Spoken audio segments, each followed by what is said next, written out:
एक रिक्वेस्ट करनी थी। क्या सॉरी?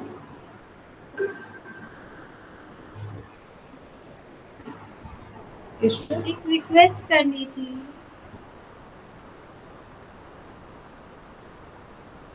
Yes ma'am. हाँ,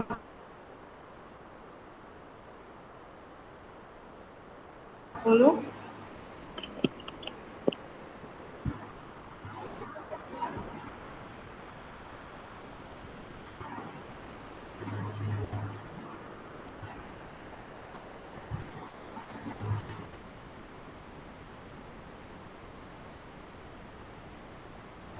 बता क्या रिक्वेस्ट है?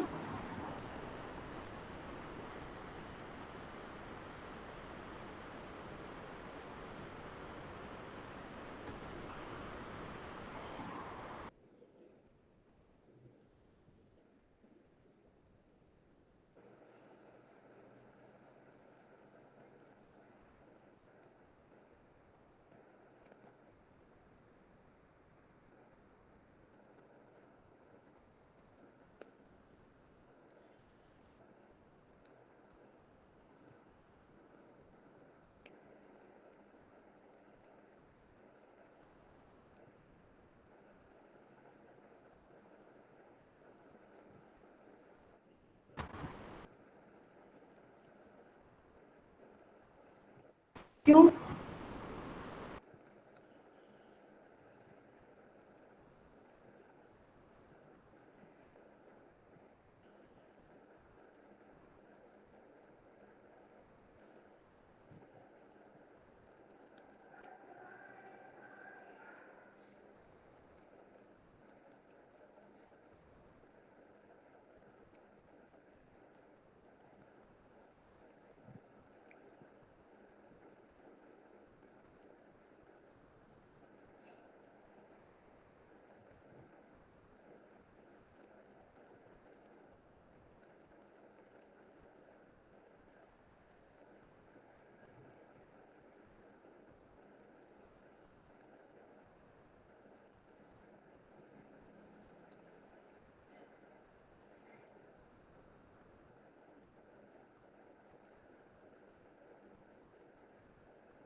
क्योंकि मैम ऐसा लगता है कि असाइनमेंट कंप्लीट नहीं है और अभी क्लास में जाएँगे, तो मैम फिर पूछेंगे कि हाँ, कितना हुआ, क्या हुआ? फिर ये बोलो कि नहीं हुआ है, तो फिर मैम थोड़ा वो लगता है, तो फिर सोचते हैं कि क्लास ना लें, फिर उसका स्ट्रेस जैसा हो जाता है।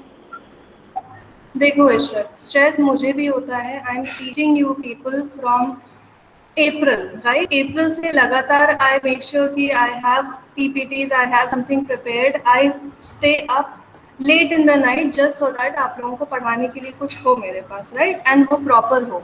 एंड ये प्रैक्टिकल सब्जेक्ट है। एंड जैसे मैंने देखा है, this is the fourth time at least this subject में, this is the fourth semester जिसमें आप फर्नीचर डिजाइन पढ़ रहे हो, राइट? पर आप लोगों को सिखाया कुछ नहीं गया है। That is the reason furniture design में nobody knows anything at all. That is the reason I had to take up all the furniture design subjects, workshop subjects, so that at least कुछ तो सीखो। But now I'm trying so hard to cover all the 4 semesters in this semester. मतलब I can't even assume कि अगर मैं veneer और laminate की panelling सिखा रही हूँ तो आप लोगों को विनियर एंड लैमिनेट पता होगा, which you guys don't know. Yes, ma'am. And I try to make it easy, I try to make it so that आपको वो प्रेशर नहीं फील हो जो pressure I am feeling, because you don't, I can't just blindly keep on teaching you सिर्फ 4th semester का, because you won't understand anything. And by the 4th semester of learning furniture design आप लोगों को working drawing बनानी आनी चाहिए थी, which you don't no. And जब मुझे वर्किंग ड्राइंग सिखानी थी तब किसी का कोई काम वहाँ तक नहीं पहुँचा है, तो there would be no point teaching furniture design. And ये सब्जेक्ट ऐसा है कि it is something you have to do, meaning आपको डिज़ाइन ब्रीफ दिया जाएगा and you have to design, उसके अकॉर्डिंग ही सेमेस्टर आगे बढ़ेगा, अदरवाइज नहीं बढ़ेगा. इफ़ आई जस्ट इग्नोर कि आपका काम नहीं हुआ तो I just move on, I can't move on. अगर प्लान नहीं बना है तो मैं एलिवेशन नहीं करा सकती, अगर एलिवेशन नहीं बना है तो मैं उसका 3D व्यू नहीं बना सकती, अगर 3D व्यू नहीं बना है तो मैं नेक्स्ट टॉपिक नहीं स्टार्ट कर सकती. It's all linked. अगर आपने एक डिज़ाइन बनानी शुरू की है तो until it is finished with all its working drawings, तब तक I can't move on to the next thing, क्योंकि जब वो नेक्स्ट थिंग मैं पढ़ाना चाहूँगी तो आप लोग को पहले वाले का नहीं आता होगा, तो I have to reteach the whole thing again. क्योंकि जैसे फर्नीचर डिज़ाइन में फॉर एग्जांपल या इवन मटेरियल कंस्ट्रक्शन में you have a design brief कि आपको ये चीज़ डिज़ाइन करनी है, be it panelling, be it furniture. And until you make a concept, make a view और समथिंग, उसका प्लान सेक्शन एलिवेशन नहीं बनाओगे तब तक वो काम खत्म नहीं होगा and I can't move on to the next thing. I am also frustrated कि ये तीसरा महीना स्टार्ट हो गया इस सेमेस्टर का. एंड आप लोग, not just you, I am talking to you क्योंकि सिर्फ आप हो इस मीटिंग में, and there are some students, most students जिन्होंने एक भी क्लास नहीं अटेंड की है. गॉड नोज वो क्या करेंगे.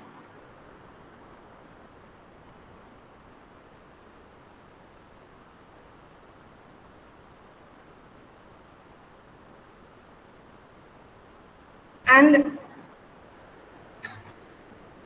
I should just have to teach you what is art. उसमें प्लाई से बनता है तो प्लाई क्या होता है, प्लाई कितनी साइज में आता है. You guys haven't been taught anything at all up until now. That's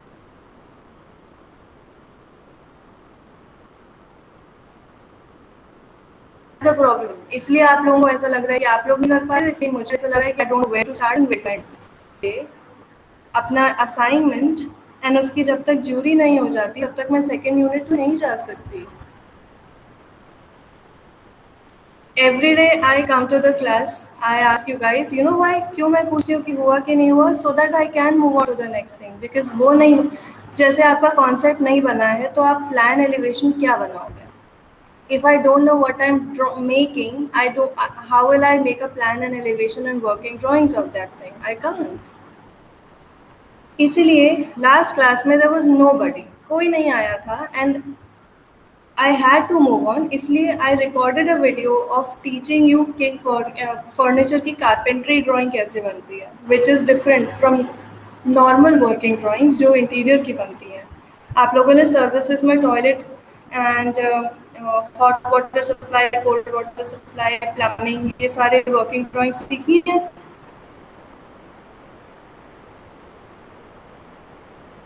Yes, I ma'am. taught you guys, but carpentry वाली drawings Yes, ma'am. are very different from those working drawings. So you need to learn how to make that. क्योंकि आप carpenter को एक view दे दोगे तो वो अपने मन से कुछ आधा अच्छा करके बना देगा, एंड जो आपको चाहिए वो नहीं बन पाएगा. तो आपको कारपेंटर के पॉइंट ऑफ व्यू से एक ड्राइंग देनी पड़ेगी कि उसमें कितनी मोटी प्लाई लग रही है, प्लाई कौन सा लैमिनेट लग रहा है, कौन से ग्रेन की तरफ से लग रहा है, क्या हॉरिजॉन्टली लगेगा, क्या वर्टिकली लगेगा, कौन सा हार्डवेयर लगा है, वो हार्डवेयर किस पोजीशन पे लगेगा, ड्रॉर कितनी डेप्थ की होंगी या ड्रॉर कैसे बनेगी. Everything you need to tell them अगर आपको कुछ स्पेसिफिक चाहिए. वरना आप में और किसी लेमैन में जो एक पिंटरेस्ट की फोटो लेके कारपेंटर के पास जाता है, भैया ऐसा हमारी एक अलमारी बना दो, तो कोई फर्क ही नहीं रह जाएगा. तो there is a specific style of drawing जो कारपेंटर्स के लिए बनाई जाती है, जो वर्किंग ड्राइंग फर्नीचर की बनती है. एंड आप लोग जब तक नहीं सीखोगे तब तक जो नेक्स्ट टॉपिक है विच इज़ फर्नीचर में I think built in furniture है। हाँ, बिल्ट इन फर्नीचर है एंड और भी डिफरेंट टाइप्स ऑफ फर्नीचर्स हैं। बैम्बू के फर्नीचर है, विकर फर्नीचर है। जब तक ये वर्किंग ड्राइंग ही नहीं सीखोगे, जो आप लोगों को ऑलरेडी आनी चाहिए थी बाय द वे, तो वो कैसे करोगे? क्योंकि हर बार हम लोग जब भी कोई नई टॉपिक स्टार्ट करके कोई नई डिज़ाइन पे आएँगे, वापस से वही बात आ जाएगी कि आपको वर्किंग ड्राइंग नहीं बनानी आती, तो आपका सेट ऑफ ड्राइंग्स जो होता है, जैसे इंटीरियर्स में there is a set of drawing की एक कॉन्सेप्ट होगा, एक प्लान होगा जिसमें फ्लोरिंग लेआउट और सर्विसेज के लेआउट्स होंगे, देन फर्नीचर लेआउट होगा, देन वॉल एलिवे मतलब there is a set of drawings कि एक डिज़ाइन के लिए इतनी चीज़ें होनी चाहिए टू एक्सप्लेन इट। वैसे ही फर्नीचर में you need a certain set of drawings की एक व्यू होगा, आपका आइडिया क्या है, देन आपका एक प्लान में फर्नीचर फर्नीचर वर्किंग ड्राइंग एक प्लान होगा, एक सेक्शन होगा, maybe 2 sections and then चारों साइड के एलिवेशंस होंगे, इनफैक्ट 6 साइड के एलिवेशन होंगे if it is a wardrobe और क्यूबिकल थिंग लाइक दैट। तो ये नहीं होगा या ये बनाना नहीं आता होगा तो आप चाहे कितनी भी टॉपिक्स पढ़ लो, कोई फ़ायदा ही नहीं है, बिकॉज़ वो सिर्फ थ्योरेटिकल नॉलेज होगी। आप प्रैक्टिकली उसे अपनी ड्राइंग सॉरी अपनी डिज़ाइन को बना के उसे कम्युनिकेट करना नहीं सीखोगे। If it was up to me तो I would have finished this topic in May में छुट्टियाँ हुई थी, छुट्टियों के बाद I would have finished it in that following week.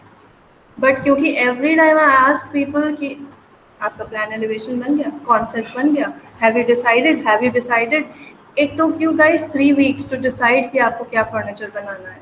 I can't even force you कि नहीं जल्दी डिसाइड करो, बिकॉज फर्नीचर डिज़ाइन सीखा ही नहीं है आप लोगों ने अभी तक, या सीखा है? टेल मी, डू यू क्या आप लोगों को ये पढ़ाया गया था जैसे कि कितने type of would manufactured products होते हैं, what is veneer, what is laminate, glass को कैसे फिक्स करते हैं, ये सब सिखाया गया है?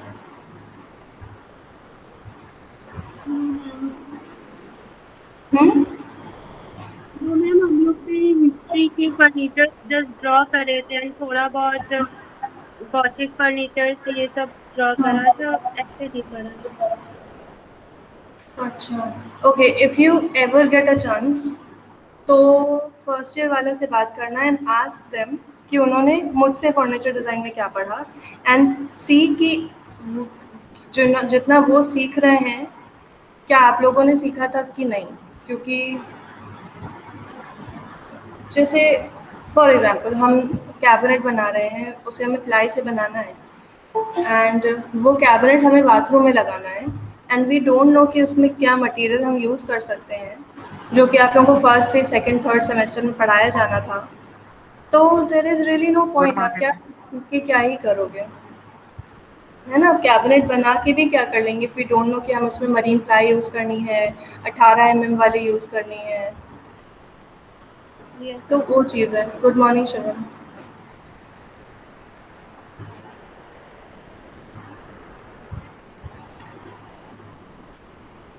Imagine Ishrat you have attended a few classes, उसके बाद आपको इतनी प्रॉब्लम हो रही है कैचअप करने में after missing I think 1 week of classes और समथिंग। तो बाकी स्टूडेंट्स जिनको I haven't even spoken to them in the last in this year, उन्हें कितनी प्रॉब्लम होगी, यस मुझे मैम, सोच के मतलब एंग्जाइटी होती है। यस मैम, एक असाइनमेंट कंप्लीट करने में एटलीस्ट 3 आवर्स लग जाते हैं, सिर्फ तो सोच कर फिर ड्रॉ करना पूरा। तो मैम एक दिन में 3-4 असाइनमेंट नहीं हो पाते हैं। दैट इज़ वाई, इसलिए आई डोंट डू दैट कि एटलीस्ट लैब में आई गिव यू टाइम कि वंस आई एक्सप्लेन समथिंग कि ये चीज़ ऐसे करनी है and you have to do this, I give you complete entire time जितना मैं दे सकती हूँ to actually do that, so that आपको 5 बजे के बाद बैठ के ना करना पड़े।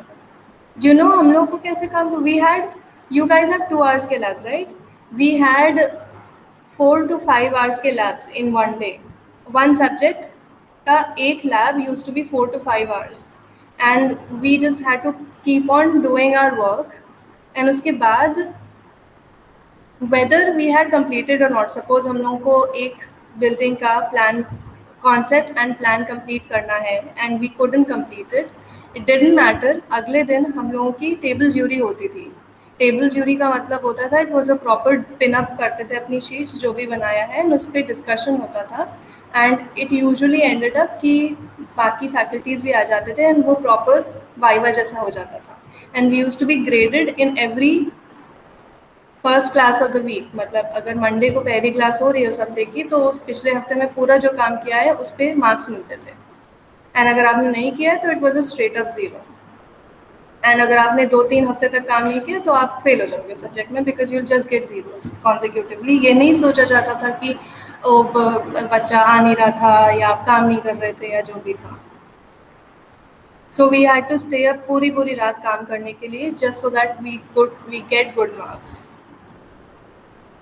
आई डोंट वांट कि आप लोगों पे उस तरह का स्ट्रेस आए कि आपको रात रात भर जग के काम करना पड़ रहा है and when you finish college and आपके जो भी मेमोरीज हो वो यही हो कि अरे बाप रे पूरी रात तक जग के काम करते थे, we didn't sleep for 3 hours 3 years।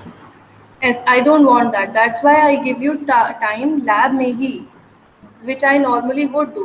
Normal class में भी I give you time lab में काम कंप्लीट करने का, because that is how it should be। आप काम करोगे, I'll guide you कैसे कर रहे हो, सही है नहीं है, so that आपको शाम को नहीं करना पड़े। But then if you keep missing those classes जिन क्लास में आपको टाइम दिया जा रहा है काम करने का, तो फिर वो आपका काम पाइल अप होगा एंड आपको फिर शाम को करना पड़ेगा, because when you are attending class तो आप तो आगे का क्लास अटेंड करोगे, so you have to do that and पहले का भी, तो आपका काम बहुत ज़्यादा हो जाएगा, डबल हो जाएगा।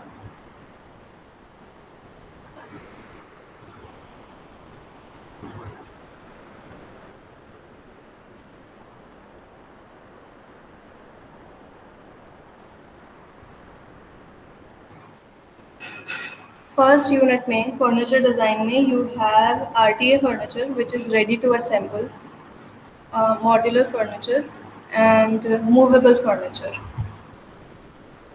which is basically space saving, right? So वो तो आपका हो जाना चाहिए। I have मैंने प्लान, वर्किंग ड्राइंग में प्लान कैसे बनता है उसकी उसका एक ट्यूटोरियल अपलोडेड है, watch it in your own time and वो कंप्लीट करो and section and front elevation वगैरह सब बनाने हैं आपको, do that in your own time and उसकी ज्यूरी कब होगी उसकी डेट आई गिव यू, उसका प्रेजेंटेशन करना है आपको, ऑनलाइन ही होगा but I give you the time and date कब है। एंड नेक्स्ट यूनिट में आपके टॉपिक्स हैं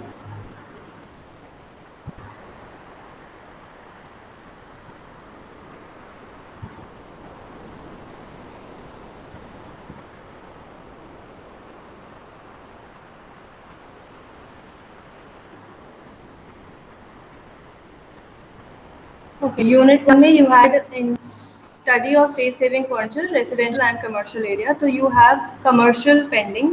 then unit 2 में different material used for making furniture like cane, bamboo, wood, glam metal, PVC।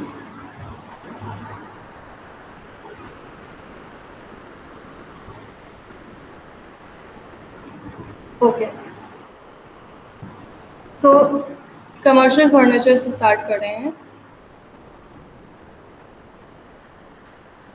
And अब ये जो आपका रेसिडेंशियल फर्नीचर का जो भी काम पेंडिंग है वो अब आप अपने हिसाब से करेंगे and it should be complete before this week ends. Yes ma'am.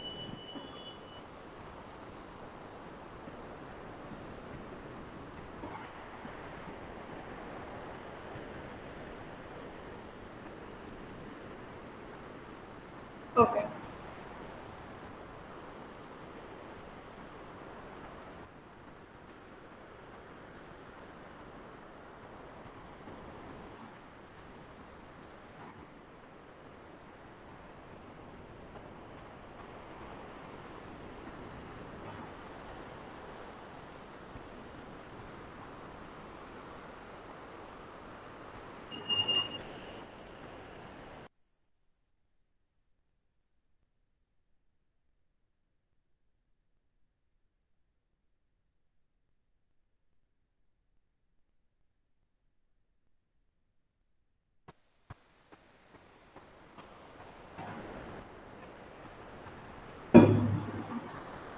So space saving furniture में हम लोगों ने एक जनरल देख लिया है कि what is space saving furniture, उसके कितने टाइप्स होते हैं, ट्रांसफॉर्मेबल, मॉड्यूलर, वो सारी चीज़ें, राइट।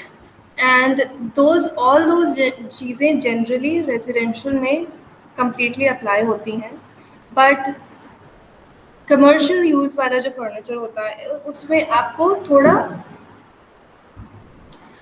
और स्टर्डीनेस ऐड करना पड़ता है, ड्यूरेबिलिटी ऐड करनी पड़ती है, उसके मटेरियल्स डिफरेंट टाइप के होते हैं, बट जो स्पेस सेविंग फर्नीचर के कॉन्सेप्ट्स हैं वो सेम रहते हैं रेजिडेंशियल या कमर्शियल दोनों में। So what is commercial furniture? Commercial furniture is basically जो फर्नीचर हम बिजनेस सेटिंग्स, ऑफिसेज या रिटेल स्टोर्स वगैरह के लिए यूज़ करते हैं, जो बेसिकली पब्लिक यूज़ के लिए होते हैं। So commercial furniture relates to furnishings that have been specifically designed and tested for use in business interiors, where they will be used regularly or constantly by large volumes of people for over long periods of time.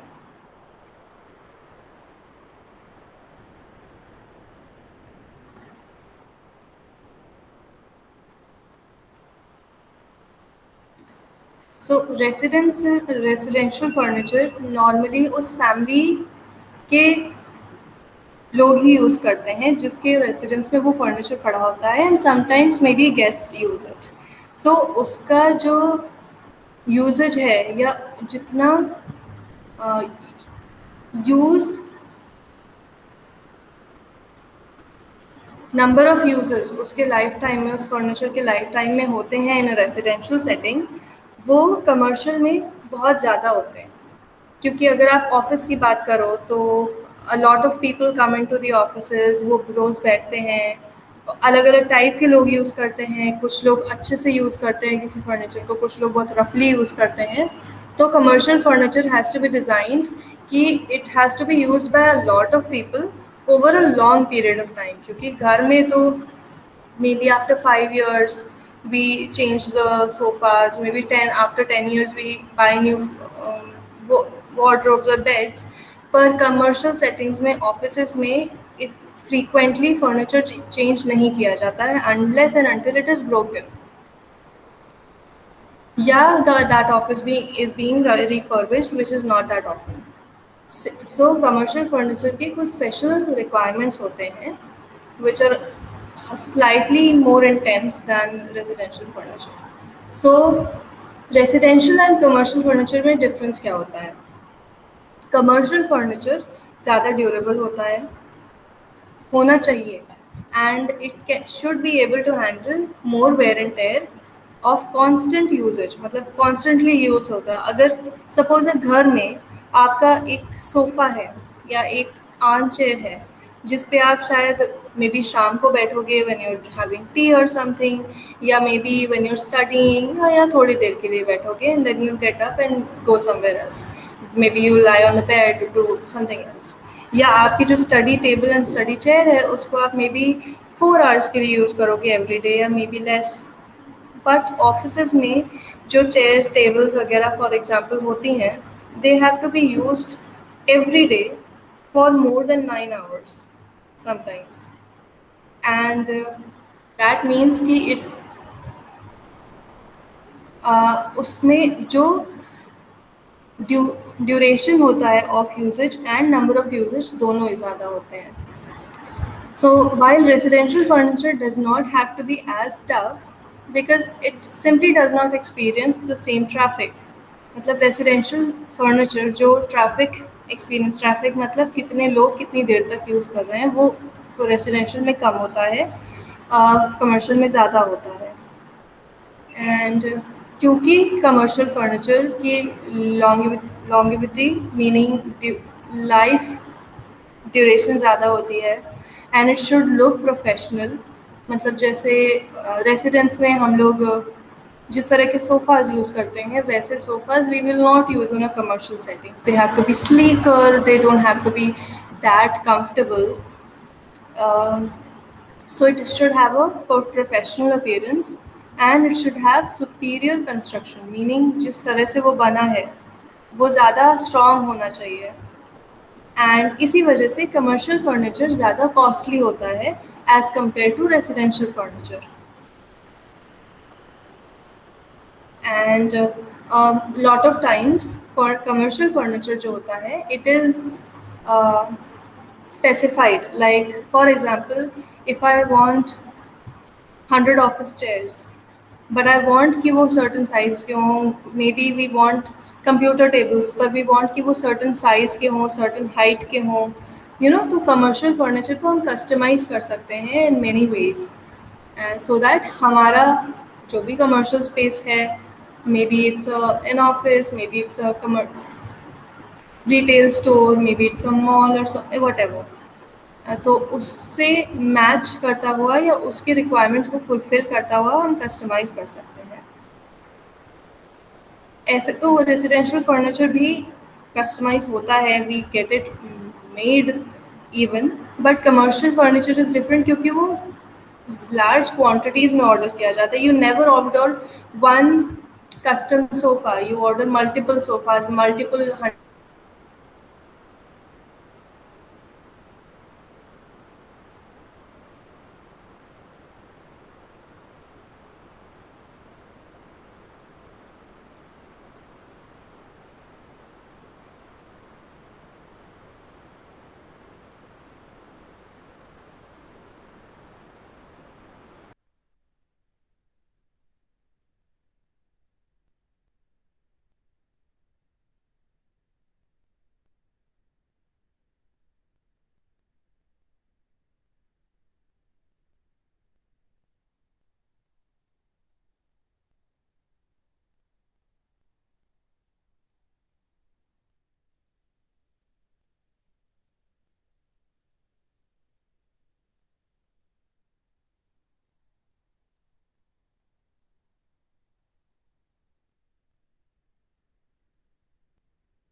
सो क्योंकि commercial furniture custom made होता है तो we can not return it back to the manufacturer if we don't need it और whatever.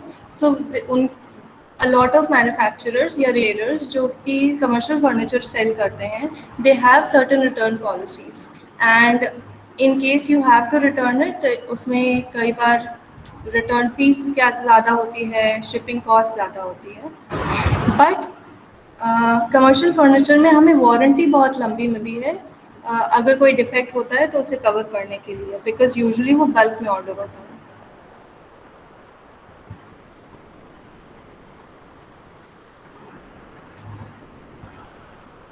So let's discuss in detail कि retail and commercial furniture में difference क्या होता है। पहली बात तो ड्यूरेबिलिटी, क्योंकि कमर्शियल फर्नीचर बहुत रफली यूज़ होता है,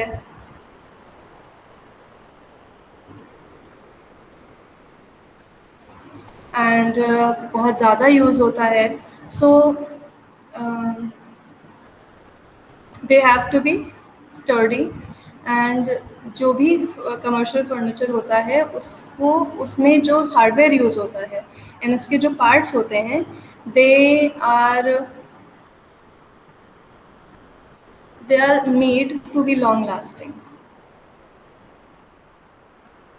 देन जो कमर्शियल फर्नीचर की कॉस्ट होती है, commercial grade furniture can sometimes cost you more than residential furniture, पर ये जो एक्स्ट्रा इन्वेस्टमेंट होता है that gives you certain benefits also, जैसे कि ड्यूरेबिलिटी, जैसे कि cost effectiveness, in the sense कि अगर आप कमर्शियल फर्नीचर ले रहे हो तो आपको उसके साथ ड्यूरेबिलिटी भी मिलेगी, और वारंटी भी मिलती है, तो आप उसे ज़्यादा टाइम तक यूज़ कर सकते हो। You can use it in a rough manner, जैसे कि पब्लिक सेटिंग्स में होता है, without damaging it very easily.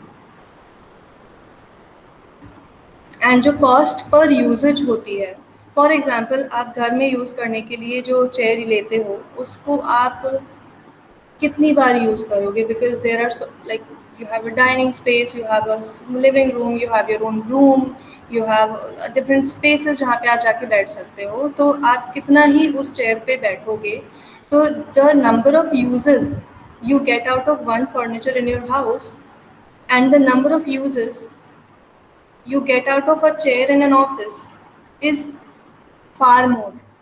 तो आपने जो 5-6 हज़ार रुपए खर्च करके एक चेयर खरीदी है घर के लिए, you will use it what 100 times, 500 times, right.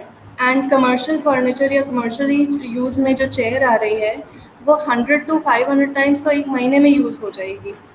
तो you get more per usage, so it costs, in that way it costs less.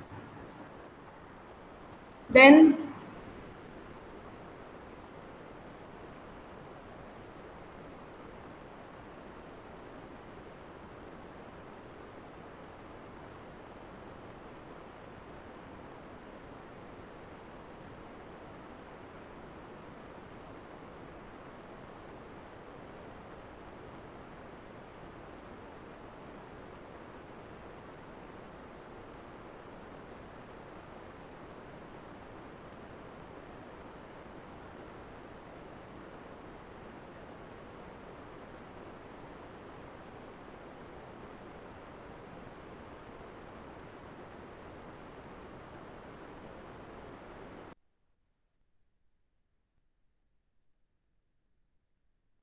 sorry, network issues।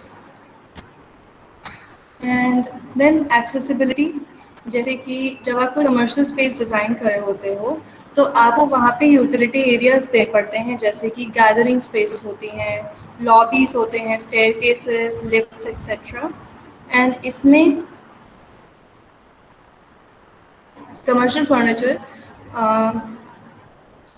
क्यों हमें ये जैसे पब्लिक एरियाज अपने डिज़ाइन में देने पड़े हैं, because the space is going to be use by lot of people and people, different kinds of people. वैसे ही फर्नीचर भी होता है कि आपको फर्नीचर को डिज़ाइन करना पड़ता है for all types of people. आप एक चेयर पे कोई यंग पर्सन भी बैठ सकता है, somebody people of different heights, weights and disabilities। तो आपको हर चीज़ ध्यान में रखते हुए कमर्शियल फर्नीचर को डिज़ाइन करना पड़ता है।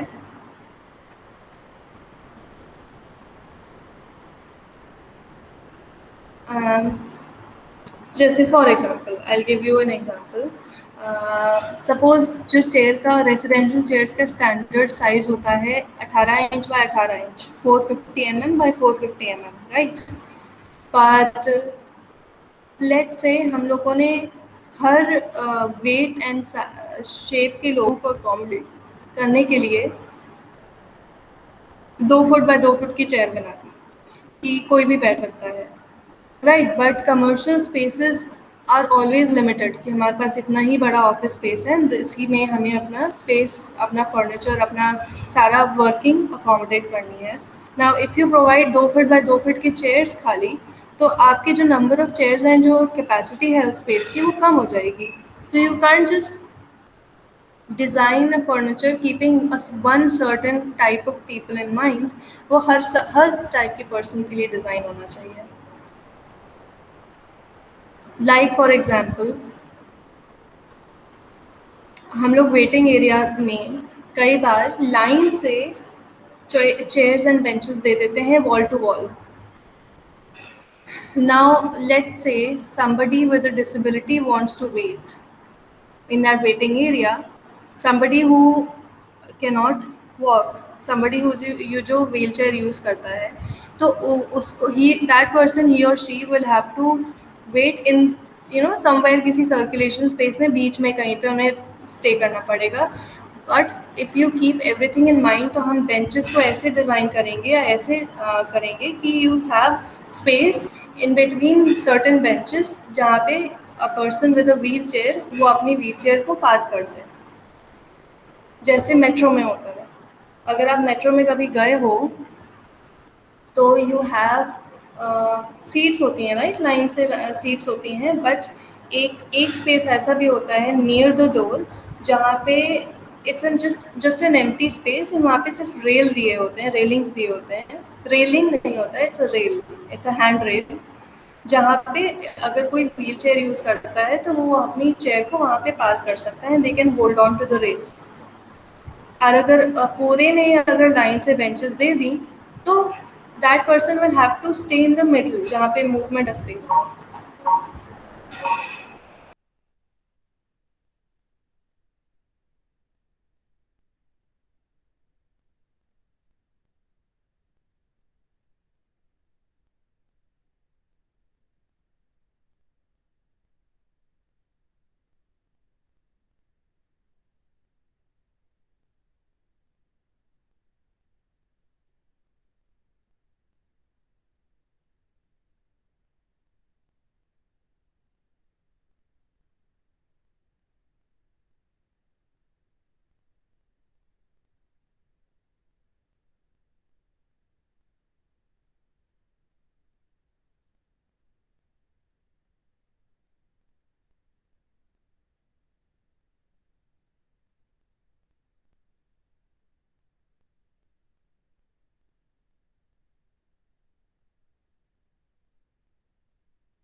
हम लोगों ने यूजेज की बात कर ली, number of usages, frequency of usages, rough usages, and different type of, all types of people will use it. तो इन सब चीज़ों अल्टीमेटली क्या इम्प्रूव कर सकते हैं इसके लिए? पहली बात तो जैसे हम लोगों ने हार्डवेयर की बात की थी कि हार्डवेयर जो होता है कई बार वेट के अकॉर्डिंग आता है। अगर आपको ऑफिस के लिए ड्रॉअर बनानी है तो उसमें आप हैवी वाले चैनल यूज़ करोगे, that can take more KGs पर चैनल, एंड रेसिडेंशियल में you can use light weight hardware. वैसे ही आपका जो पूरा मटेरियल होता है, लेट्स से कि अगर हम अपने घर पे रखने के लिए जो कबर्ड बनाते हैं, that can be made out of nice plywood and really nice laminate और समथिंग, बट अगर हम ऑफिस के लिए बना रहे हैं तो you will have to use metal, है ना, क्योंकि बहुत ही रफली यूज, यू डोंट नो कौन कौन यूज़ करेगा, you don't know how they handle their furniture and things like that. Laminate and ply will get deteriorated, अभी अगर दीमक भी लग सकती है because it's not very, you don't know कितना अच्छे से मेंटेन होगी वो ऑफिस, तो यू हैव टू सी कि क्या मटेरियल यूज़ कर रहे हो। So both commercial and residential spaces consider fabric selections and material selections. घर में भी हम मटेरियल चूज़ करने के पहले फर्नीचर का वी हैव टू थिंक कि अगर किचन में लगा रहे हैं तो we want that kind of laminate, जो we won't use veneers, we'll use laminates. अगर हम लिविंग रूम में लगा रहे हैं तो वी मे यूज़ वेनियर्स, क्योंकि वहाँ पे पानी नहीं आएगा, थिंग्स लाइक दैट। वैसे ही कमर्शियल फर्नीचर में भी कंसिडर मटेरियल सेलेक्ट करने के पहले अ lot of things which includes um, which includes कि उस पर कितने स्क्रैचेस आ सकते हैं, does it stain, is it UV resistant, and can it be cleaned easily.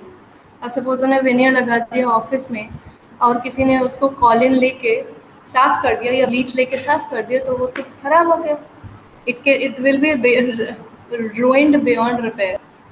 So you have to consider all sorts of things, क्या वो clean होगा ऑफन, या होगा तो कैसे होगा, ईजिली हो सकता है कि नहीं, is it resistant to a bunch of things, not just humidity और टेम्परेचर्स।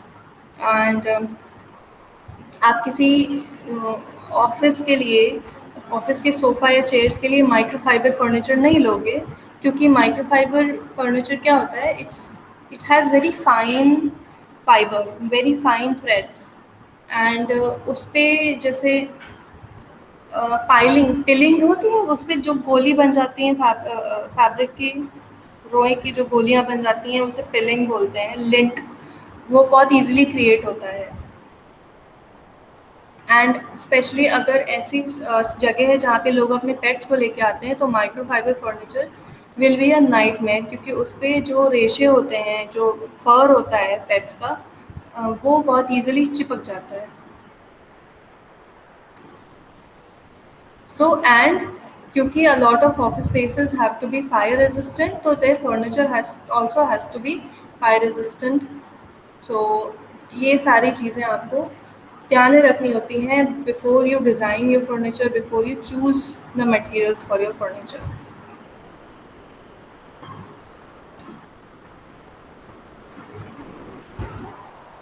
देन कई बार local governments have certain guidelines and regulations that you have to follow, you have to meet, so that जैसे commercial furniture में grades होते हैं, and you have to meet those certain guidelines to be able to grade it above the rest or something like that, या even to be able to grade it as a commercial furniture आपको कुछ कुछ regulations follow करने पड़ते हैं, you have to provide certain things in your furniture.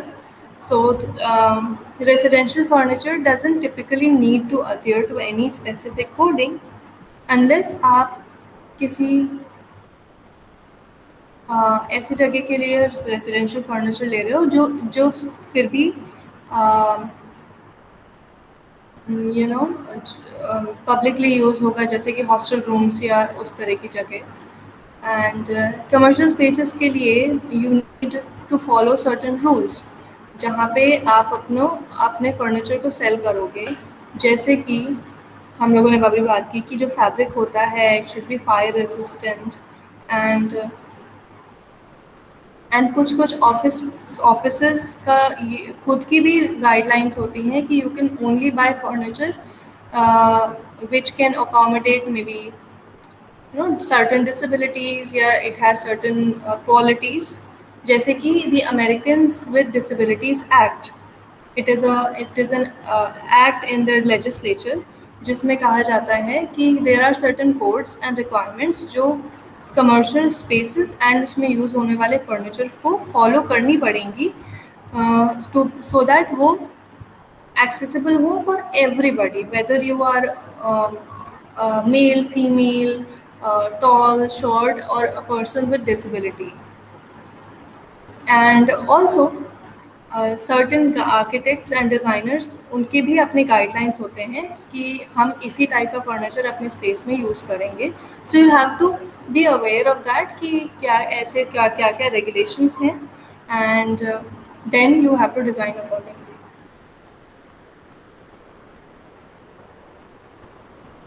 सो हम लोगों ने ये तो देख लिया कि कमर्शियल फर्नीचर में क्या क्या चीज़ें हमें फॉलो करनी चाहिए, क्या क्या हमें सोचना चाहिए वाइल डिज़ाइनिंग इट। देन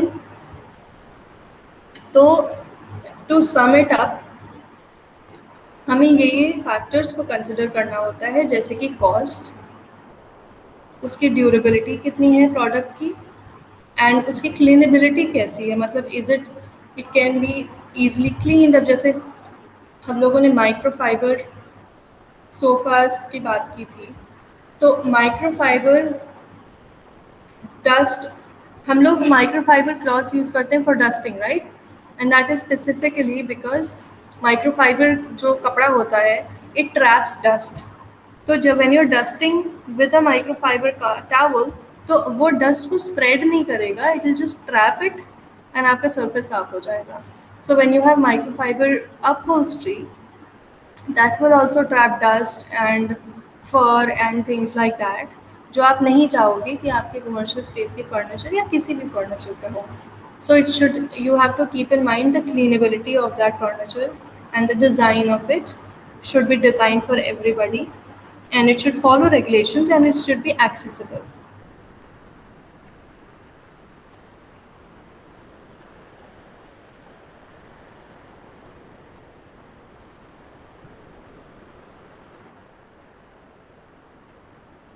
तो हमारे कमर्शियल फर्नीचर में क्या क्या आता है? तो यूजुअली कमर्शियल फर्नीचर्स ऑफिसेज में या रिटेल स्पेसेस में यूज़ होते हैं, तो उसमें वर्क स्पेसेस होती हैं, देन वेटिंग एरियाज होते हैं, then executive cabins and chambers होते हैं। तो जो वर्क स्पेसेस होती हैं इसमें you need desk, work stations, chairs and storage. Waiting areas में आपको रिसेप्शन टेबल चाहिए होता है, coffee table, centre tables and sofas चाहिए होते हैं। देन जो एग्जीक्यूटिव चेम्बर्स होते हैं या केबिन्स होते हैं, उसमें you need an executive chair, executive table and sofas and center tables and storage and maybe a conference table, chairs, things like that. And जो surfaces होते हैं, there are जैसे cabinets हैं, work surfaces हैं, उन्हें sturdy मटेरियल से finish करना पड़ता है, सो दैट उस पर जो स्क्रैचेस वगैरह आएंगे वो एंड्योर कर पाए। Any questions?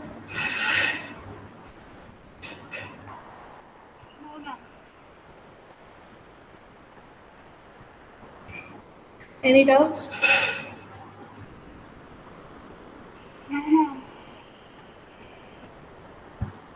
ओके